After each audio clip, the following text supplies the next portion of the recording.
well do you know your garden? Before you start any garden or DIY project, you can request your free electricity network plan from SP Energy Networks or your local network operator.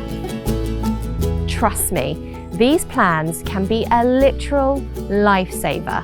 Network plans have handy information about underground cables and other hazards lurking beneath the surface. Another tip is to use cable locators before you start any work.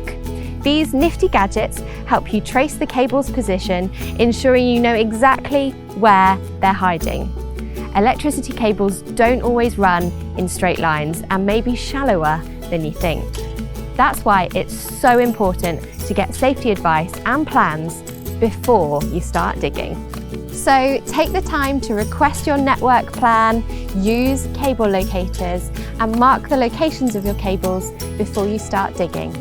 And remember, if anything does go wrong, contact SP Energy Networks or your network operator on 105. And if anyone is injured, please call 999 immediately for medical assistance.